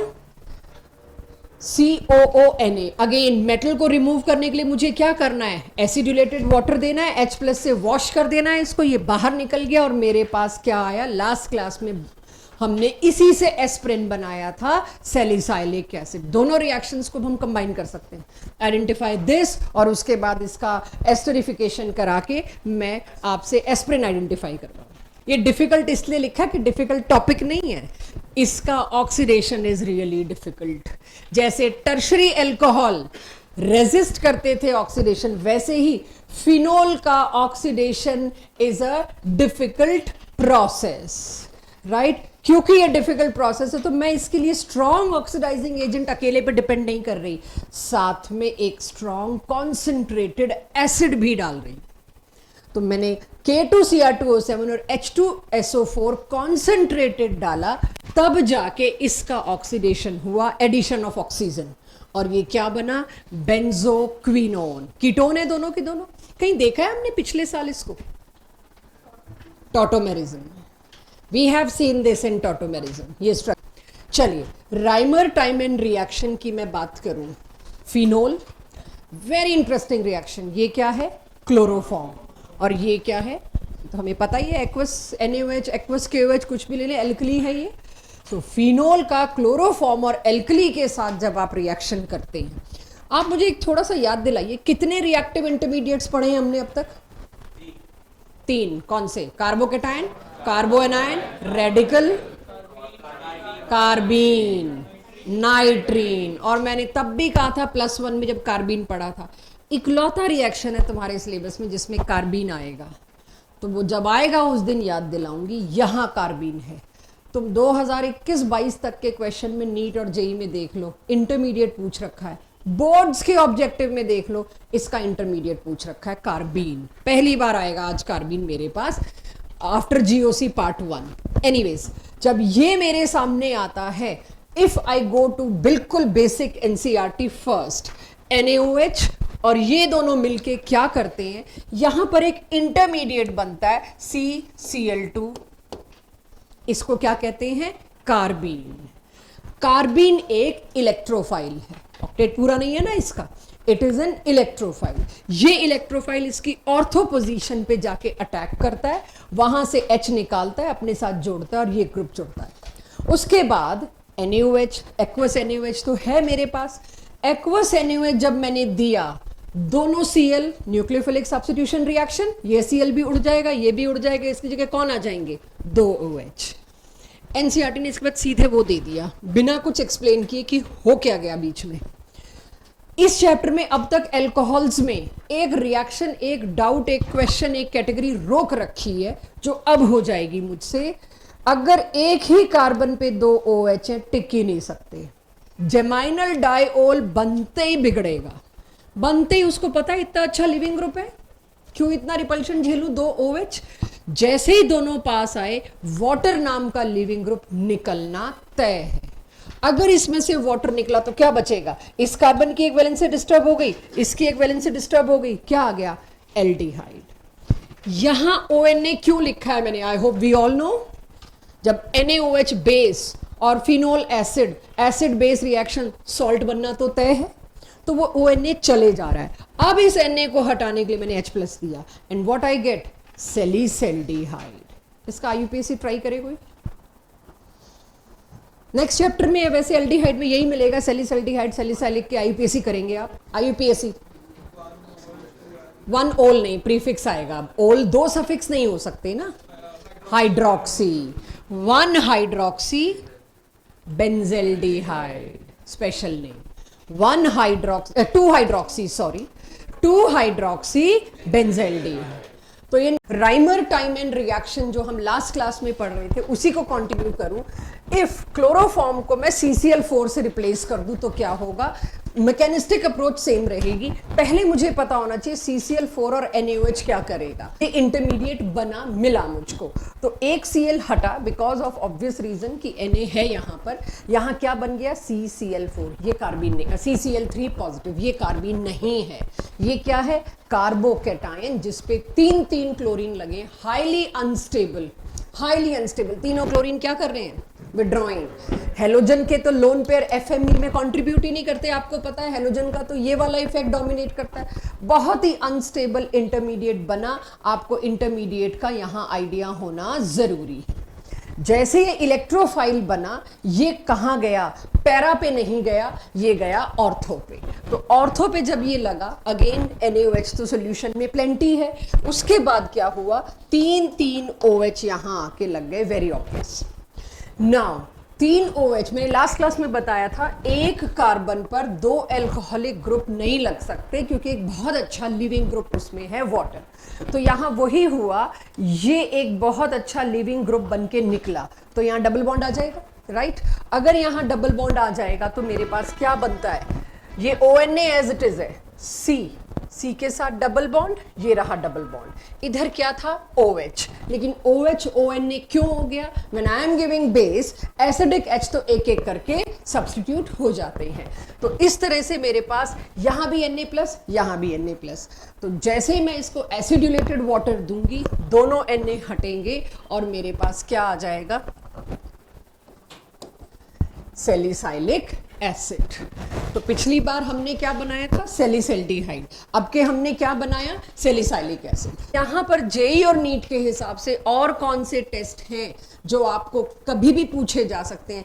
मे बी आप कहो जी इस चैप्टर का हिस्सा है, मे बी आप कहो एक नया चैप्टर जो ऐड हुआ है एनालिटिकल केमिस्ट्री, उसका हिस्सा है। सेरिक अमोनियम नाइट्रेट टेस्ट क्या है, आप फिनोल को जब कैन देते हैं, सेरिक अमोनियम नाइट्रेट देते हैं, तो उससे रेड कलर आता है जो बताता है कि प्रेजेंस ऑफ OH ग्रुप है। चाहे एक OH है, 2 OH है, वो और हेल्प से हमें मिलती हैं चीज़ें, और किसी क्वेश्चन में और सपोर्ट भी मिलता है, तब पता लगता है। तो ceric ammonium test very simple, लेकिन ये इतना लंबा नाम जो है सेरिक अमोनियम नाइट्रेट, इसका फॉर्मूला मुझे क्रैम करना है, सेरिक अमोनियम नाइट्रेट। जब ये अल्कोहल के साथ, ऑब्वियसली ऊपर मैंने क्या लिखा हुआ है, अल्कोहल, जब ये अल्कोहल के साथ रिएक्ट करता है, इट फॉर्म्स दिस। 3 अल्कोहल के मॉलिक्यूल एक सेरिक अमोनियम नाइट्रेट के साथ जुड़ के रेड कलर का कंपाउंड बनाते हैं। रेड कलर बहुत क्लियरली विजिबल है, फास्ट रेड, इसीलिए ये एक कंफर्मेटरी टेस्ट के तौर पे यूज किया जाता है for alcohol. So everyone, alcohol chapter में मैंने और कंफर्मेटरी टेस्ट कौन से पढ़े हैं? एक मैंने आयोडोफोम पढ़ा है, एक मैंने ल्यूकास पढ़ा है। कोई मुझे याद दिलाएगा ल्यूकास रिएजेंट क्या था? ZnCl2 विद HCl, ठीक है। तो ल्यूकास ऑलरेडी डन है। अच्छा, इन सारे टेस्ट में तीनों, एक कैन टेस्ट ले लूं मैं, एक ल्यूकास टेस्ट ले लूं और एक आयोडोफोम टेस्ट ले लूं, तीनों टेस्ट में मुझे कहीं ना कहीं ये पता लग रहा है हाँ जी अल्कोहल है, लेकिन ये नहीं पता चल रहा प्राइमरी है कि सेकेंडरी है कि टर्शरी है। ल्यूकास में पता चल रहा है, लेकिन ल्यूकास टेस्ट मैं यहाँ बोल इसलिए रही हूँ क्योंकि मैं प्रैक्टिकल ऑर्गेनिक केमिस्ट्री ले रही हूँ। क्या ल्यूकास टेस्ट ये बताता है, जैसे भी बताएं बच्चे, कि प्राइमरी है कि सेकेंडरी है कि टर्शरी है, ये बताता है ल्यूकास? कि मैंने शुरुआत में प्राइमरी अल्कोहल लिया कि सेकेंडरी अल्कोहल लिया कि टर्शरी अल्कोहल लिया? क्या ल्यूकास टेस्ट यही बताता है? यस, क्योंकि उसमें टर्शरी में टर्बिडिटी इमीडिएटली, सेकेंडरी में थोड़ी देर बाद 5 से 10 मिनट, और प्राइमरी में आती ही नहीं। अब फिनोल को जब आप sodium nitrate in presence of sulphuric acid देते हैं तो एक रेड कलर की स्पीशीज बनती है, कंपाउंड बनता है, और नॉट ओनली रेड कलर, उसको आपने बेस दिया तो red colour changes to blue. तो इतने दो फास्ट कलर दिखते हैं मेरे को, तो उससे मुझे पता चलता है लिबरमैन नाइट्रोसो टेस्ट हो गया। इसके डिटेलिंग के लिए थोड़ा वेट करिएगा कि आप कहो रेड और ब्लू कलर क्या, अगली ही स्लाइड पे आ जाएगा। इसको पहले लिबरमैन नाइट्रोसो टेस्ट एक बहुत बड़े टेस्ट का बीच का हिस्सा है। अब मैं उस बड़े टेस्ट पे जाऊं, इसीलिए पहले बस आप इतना याद रखिए कि लिबरमैन नाइट्रोसो टेस्ट भी अल्कोहल की प्रेजेंस आइडेंटिफाई करने में हेल्प करता है। Then iodoform, enough done. Last class में जो मैंने स्लाइड लिखी थी उसमें लिखा था, पता नहीं क्यों मिथाइल अल्कोहल लिखा है, मैंने आपको कहा था ना आई डोंट नो क्या बताना चाह रही हूं मैं, बड़ी बेसिक सी चीज थी, बाद में रियलाइज हुआ वहां मेरे को लिखना था only those alcohols which have methyl group बाजू में, तो मिथाइल अल्कोहल्स। इसका ये मतलब नहीं कि सिर्फ मिथाइल अल्कोहल ये देगा, ओनली दोज अल्कोहल्स जिनमें ये सेगमेंट हो। अब ये सेगमेंट हो तो ये एक सेकेंडरी अल्कोहल में भी हो सकती है कि नहीं? तो मेरा वहां मैक्सिमम कहने का मतलब क्या था, और ये स्टेटमेंट्स असर्शन रीजन में मिलेगा आपको, कि सारे मिथाइल अल्कोहल्स आयोडोफोम दे सकते हैं कि नहीं दे सकते। टर्शरी अल्कोहल दे सकता है? चेक करो, मैंने आयोडोफोम में कुछ इंफॉर्मेशन लिखवाई है, बट चेक कर लो, मुझे याद करवाना है भाई, आज का काम ही याद करवाने का था। चेक करो, मैंने आयोडोफोम में लिखा है कि टर्शरी अल्कोहल रेजिस्ट करता है, इसको भी लिखा है ना। यानी कि एक जनरल सी स्टेटमेंट थी, मिथाइल अल्कोहल्स आयोडोफोम टेस्ट देते हैं। इसका मतलब ये नहीं था कि सिर्फ मिथाइल अल्कोहल देते हैं, only methyl alcohols can attempt this test, उसमें भी टर्शरी रेजिस्ट करता है। तो लास्ट क्लास की वो स्टेटमेंट उस वक्त मुझे समझ नहीं आ रहा था मैंने क्यों लिख रखी है, बट आई होप अब क्लियर हो गया। तो कितने टेस्ट पढ़ लिए मैंने? 4। पहला क्या था? CAN, ferric ammonium nitrate. दूसरा क्या था? Liebermann nitroso. तीसरा चौथा तो रिपीट था। अब आते हैं आखिरी टेस्ट पे अल्कोहल का, एक और आना है, वो कुछ अलग ही कैटेगरी है फिनोल की, विक्टर मेयर टेस्ट। आज से 10-12 साल पहले ये एनसीईआरटी का होता था। विक्टर मेयर टेस्ट क्या है पहले मैं समझा लेती हूँ, फिर नोट करिएगा। अगेन ये सारे रिएक्शंस आपके लगभग किए हुए हैं, जस्ट चेक प्लीज।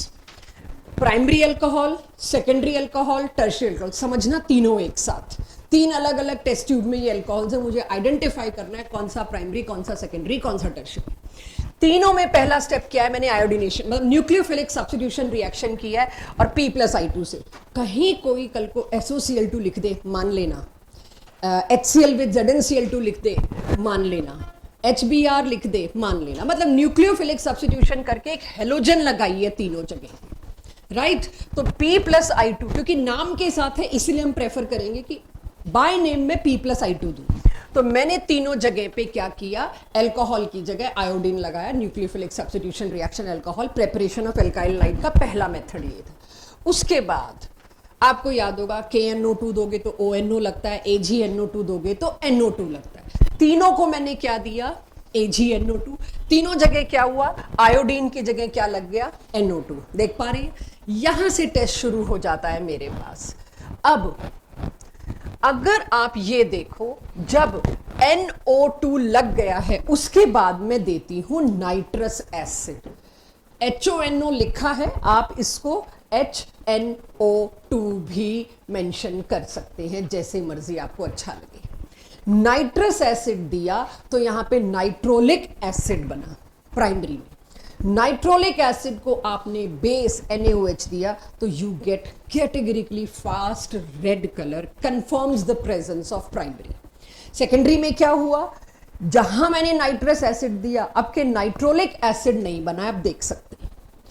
उसको जब मैंने NaOH दिया वेरी डिस्टिंक्टिवली, देखिए लैब टेस्ट वही होती है जो आंखों को बहुत क्लियरली दिख सके, लाइट ब्लू है कि डार्क ब्लू है कि पर्पल है, वो वाला कंफ्यूजन ना रहे। रेड के कोई शेड आ जाए, क्रिम्सन रेड आ जाए या एप्पल रेड आ जाए, ब्लड रेड आ जाए, ब्रिक रेड आ जाए, कोई शेड आ जाए रेड है, यहाँ कोई शेड आ जाए ब्लू है। तीसरा अगर आप देखिए टर्शरी, टर्शरी बहुत सी चीजें रेजिस्ट करता है, आपको पता ही है, यहीं रुक गया कोई कलर नहीं आएगा। कि टर्शरी का आगे आप देखें तो ऑक्सीडेशन ही तो हो रहा है, ON जुड़ी तो रहे हैं, ऑक्सीजन तो जुड़ रहा है, टर्शरी का तो रेजिस्टेंस है, इसमें नो कलर। तो again Victor Meyer test Lucas जैसा ही है, लेकिन ल्यूकास से बहुत बेटर कंफर्मेटरी है कि इसमें बताना क्या हिट हुआ है प्राइमरी में। क्या देखो, रीजन की डिटेलिंग अब खुद ढूंढो अगर, तो प्राइमरी में क्या हिट हुआ है, एक सेकेंड देना बच्चा। प्राइमरी में क्या चीज हिट हुई है, इसके आर का एक जो सी था उस पे 2 हाइड्रोजन्स थे, वो दोनों हाइड्रोजन ऑक्सीडेशन में रिमूव हो गए।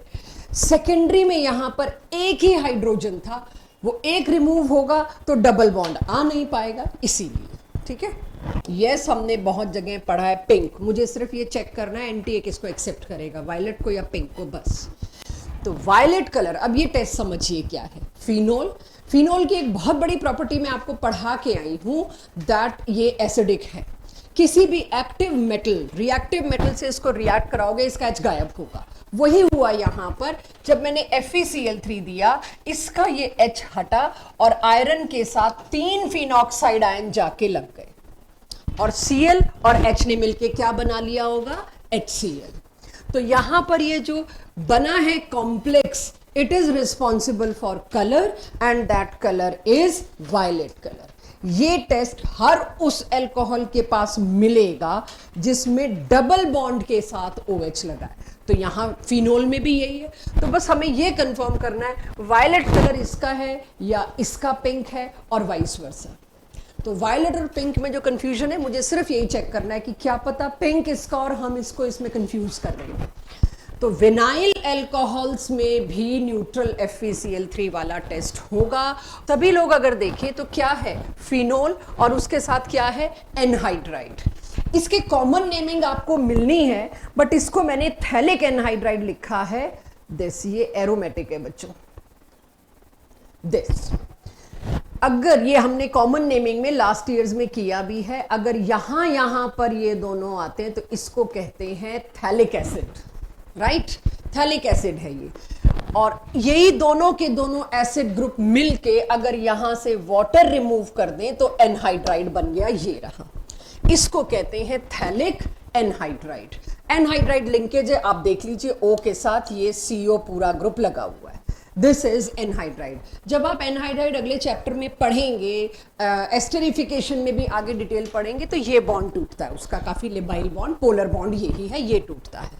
अब थैलिक एनहाइड्राइड और इन दोनों ने जब रिएक्ट किया तो पहली नजर में मुझे क्या लगता है कि क्या होगा, थोड़ा सा अगर याद करें तो यहां अगर आप देखें ये कार्बन ऑक्सीजन खुलता है, दिस 2 वैलेंसी बनी, फिनोल दोनों के दोनों इसके पास आए, 2 H और एक O, H2O बना के निकल गए। नीचे मैंने 2 फिनोल सेट किए, जस्ट हैव अ लुक, कुछ नहीं किया, इतने बड़े स्ट्रक्चर को देख के घबराने की जरूरत नहीं है। C डबल बॉन्ड O, और ये प्रॉपर एक टेस्ट है, एज इट इज पढ़ा जाता है, एज इट इज पूछा जाता है। C डबल बॉन्ड O का डबल बॉन्ड O हटाया और उसके साथ 2 फिनॉक्साइड ग्रुप लगा दिए। क्या है यहां पर, फिनोल की पैरा पोजीशन से H गए और ये बना, 1 मिनट, इससे क्या बना, फिनोफ्थलीन। फिनोफ्थलीन इज कलरलेस, ये कोई कलर नहीं है, लेकिन फिनोफ्थलीन को अगर मैं बेस दे दूं, बेस के आते ही इसमें आता है पिंक कलर, बेस के आते ही जितने एसिडिक एच हैं ये उड़ाएगा। इसे नोट करिए, तब मैं नीचे गया, अभी मैं एक बार दिखा देती हूं आपको बेस के आते ही क्या हुआ, जस्ट चेक। एनहाइड्राइड का बॉन्ड अब तो टूटेगा बेस के आते ही। जैसे ही बेस आया, ये वाला एनहाइड्राइड का बॉन्ड देखिए टूटा, अगेन इसका टूटा, and I get pink colour. This pink colour shows presence of phenol. ये एक अच्छा एरिया है जहां मैं एक्सपेक्ट करती हूं आपको परेशान किया जा सकता है। फिनोफ्थलीन पिंक कलर कब दिखाएगा? बेसिक पीएच में। और अगर उसके पिंक कलर में मैं एसिड डालना शुरू कर दूं तो वो पिंक कलर डिसअपियर हो जाएगा। इसे नोट करिए प्लीज। NaOH के आते जितने H सारे उड़ गए। पहले तो ये समझिए, ये वाला H उड़ा, ये वाला H उड़ा, राइट। ये बॉन्ड टूट के अगर गया तो उसने भी O नेगेटिव बनाया होगा। O नेगेटिव माने it is dreaming of something positive. H positive तो उसके पास नहीं है। तो जिस के पास भी H पॉजिटिव था, सबसे पहले तो NaOH ने उसको उड़ाया। तो जब NaOH को उसने उड़ाया तो एक फिनॉक्साइड रेजोनेट कर गया बच्चों। और ऐसा नहीं है ये कभी ये वाली साइड रेजोनेट करेगी, कभी ये वाली साइड रेजोनेट करेगी, दोनों में से कोई भी। मैंने एक बना दी और आपके क्वेश्चन में इधर बनी हुई है, तो इसमें कोई फाइट नहीं होनी चाहिए। Any one of two can do this. दोनों तो एक साथ नहीं कर सकते, वेरी ऑब्वियस। कार्बन 5 ही बॉन्ड तो बना नहीं सकता है। कार्बन की लाइफ में तो सिर्फ 4 ही बॉन्ड है, 5 तो बना नहीं सकता कि नहीं मैं इधर का भी करा दूं, इधर का भी करा दूं, 5 बॉन्ड बन नहीं सकते। तो this resonance, can you see the resonance? मेरे साथ चेक करो रेजोनेंस को सभी लोग, राइट। एक सेकेंड, थोड़ा सा सही कर दूं इसको। आपने जैसे बनाया ठीक है, मेरे को कुछ एक्सप्लेन करना है इसलिए मैं रेजोनेंस चेक करा रही हूं। Check, double single double single double single double single double, इतनी, और यहां पर भी इसके साथ भी सिंगल, और यहां फिर डबल, और यहां फिर सिंगल। इतनी जबरदस्त कॉन्जुगेशन से कलर आना तय है। नेचर में कलर 2 वजहों से है, एक तो कोऑर्डिनेशन कॉम्प्लेक्स और दूसरा एक्सटेंडेड कॉन्जुगेशन। ये जितनी भी डाइज देखते हैं जो कपड़ों पे लगती है, वो फास्ट से फास्ट कलर की डाई में ज्यादा से ज्यादा कॉन्जुगेशन होता है। तो ये कॉन्जुगेशन आया जिसकी वजह से पिंक कलर आया, और मुझे आइडेंटिफाई हुआ कि पक्का आपने फिनोल डाला था थैलिक एनहाइड्राइड के साथ। फिनोफ्थलीन कब कलर दिखाता है? जब बेसिक मीडियम हो। एसिडिक मीडियम होते फिनोफ्थलीन क्या है? कलरलेस। तभी टाइट्रेशन में मैं नीचे फिनोफ्थलीन डालती हूँ। एसिड होता है और फिनोफ्थलीन डाला, मेरे को रंग नहीं दिखाई देता, ट्रांसपेरेंट सॉल्यूशन है। मैं ड्रॉप वाइज ऊपर से क्या डालती हूँ? बेस। जैसे जैसे बेस गिरता गया, नीचे का एसिड न्यूट्रलाइज होता गया। एक ऐसी ड्रॉप आई जिसने NaOH की, जिसने नीचे पड़ा सारा H+ खत्म कर दिया, उल्टा OH- थोड़ा एक्स्ट्रा बच गया। कितनी भी छोटी ड्रॉप लाओ, OH नेगेटिव एक्स्ट्रा होंगे। जैसे ही OH नेगेटिव एक्स्ट्रा हुए, बहुत लाइट पिंक कलर आया और मुझे पकड़ना पड़ा। नहीं ध्यान दिया मैंने उस ड्रॉप पे, बातें शातें कर रहे हैं, हम गप्पे मार रहे हैं, लैब में प्रिसाइज नहीं कर रहे, ध्यान नहीं है, और एक ड्रॉप और डाल दी। वो इतना डार्क पिंक हो जाता है कि आप अपने लैब टीचर को जब सबमिट करते हैं वो रिपीट करवाता है कि इतना डार्क पिंक कलर पॉसिबल नहीं। Very light pink colour. और उस वक्त हमें एक एक ड्रॉप डालते हुए ध्यान रखना होता है कि एक ड्रॉप में पता नहीं कितने OH नेगेटिव जा रहे हैं, and it's a strong electrolyte. तो ये तो एक ड्रॉप डाली तो ये तो हजारों OH नेगेटिव डिक्लेयर कर देगा नीचे जाके, और पिंक कलर बहुत डार्क हो जाता है। वो पिंक कलर जो दूर से दिख रहा है आपको, ओवर हो गया। आपको हर ड्रॉप के बाद एक नेचुरल लाइट में बार बार उस टेस्ट ट्यूब को ऊपर करके देखना पड़ता है कितना लाइट है, आया कि नहीं आया। पिंक की टोन आते ही ड्रॉप डालनी बंद, then your results will be precise. तो ये थोड़ा सा इक्विलिब्रियम आपको याद रखना है। मान लीजिए मैंने डाल दिया excess of NaOH, pink colour तो चलो आ गया, लेकिन उसके बाद अगर आप और ज्यादा NaOH डालते हैं तो यह कलर फिर गायब भी हो सकता है। सी, आपने अगर और ज्यादा NaOH डाल दिया तो ये कलर गायब भी हो सकता है, और आपके सामने है क्यों गायब हुआ। ये जो डबल बॉन्ड था, ये जो कॉन्जुगेशन घूम रही थी, ये डबल बॉन्ड टूट गया, और क्या यही समझ सकते हैं हम।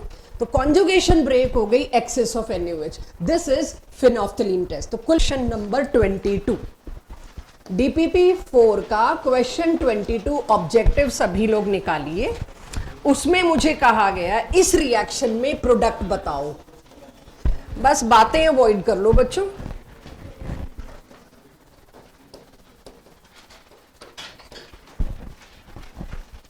ये बड़ा पॉपुलर सा क्वेश्चन है।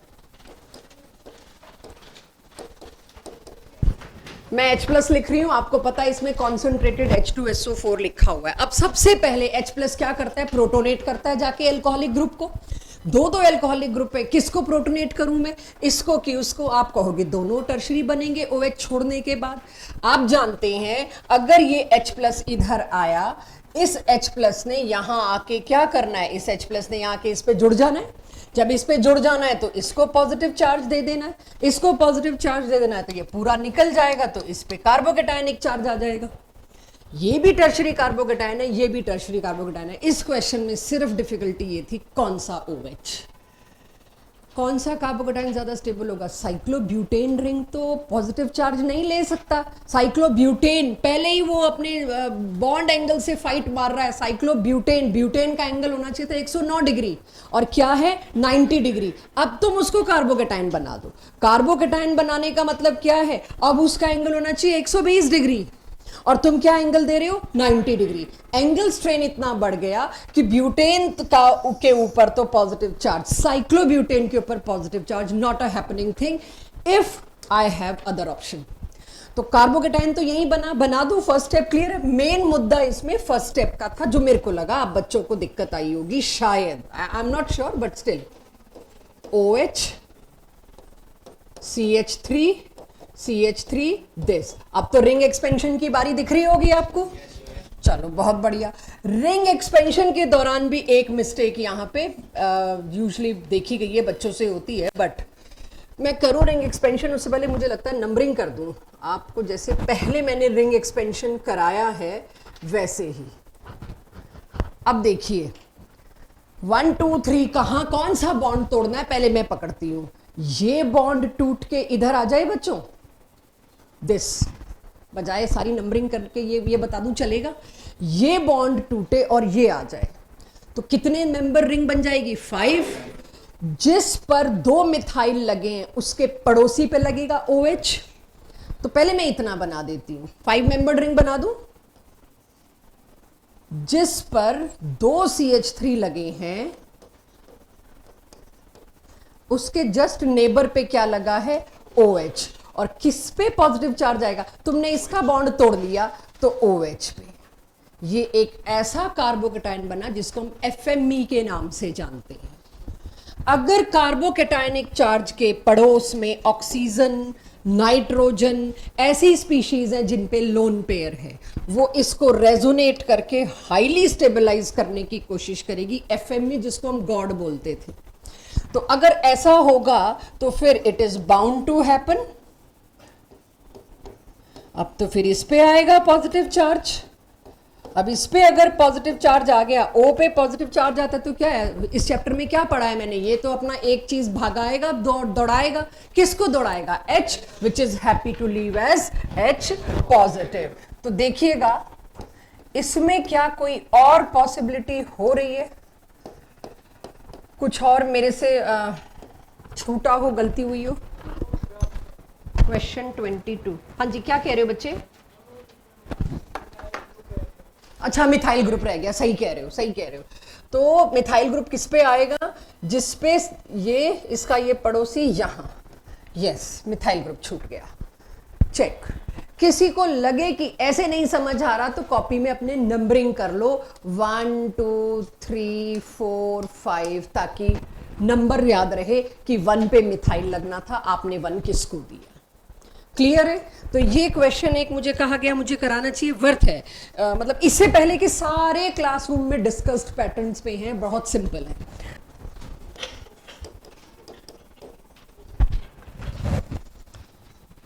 सबसे पहले तो वही प्रोटोनेशन करा दूं मैं इसके अंदर, आई होप दिस। तो क्या मैं सीधे यहां पॉजिटिव लिख दूं बच्चों, इतना तो चलेगा, OH हटा है ना। अब इसके बाद क्या करूं मैं, यहां पर रेजोनेंस तो शुरू होगा ही होगा। ओके मैंने पूरा OH हटा दिया है ना।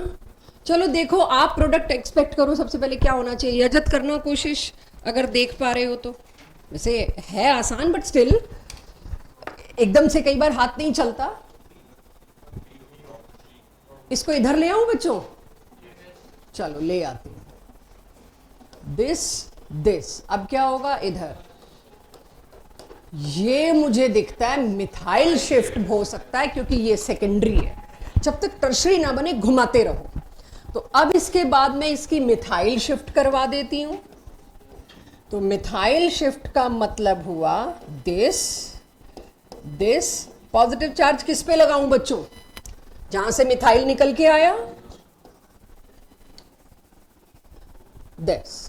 अब एलिमिनेशन तो करना ही था मेरे को, सल्फ्यूरिक एसिड चल रहा है, तो कौन से पड़ोसी से H निकालू? एक ही बचता है और बड़ा ऑब्वियस निकला है, बेंजीन रिंग है, तो फिर वो तो बनना ही बनना है, एरोमेटिक रिंग से अच्छा तो क्या ही है। तो ये क्या बन गया? जाइलीन, राइट, ऑर्थोजाइलिन बन गया ये। देखना बच्चों, ऐसा कुछ है आंसर में 23rd, बी ऑप्शन। हाँ, बी ऑप्शन। 24th भी लेते हैं, बड़ा अच्छा है 24th। अब आप कर लोगे, क्योंकि 22-23 क्वेश्चन में जब हमने रेजोनेंस पकड़ लिया, 22 जैसा ही 24th है। इफ आई मेजर प्रोडक्ट पूछा है इसके अंदर, जहां तक मुझे लगता है इसमें भी वही FME बनेगा।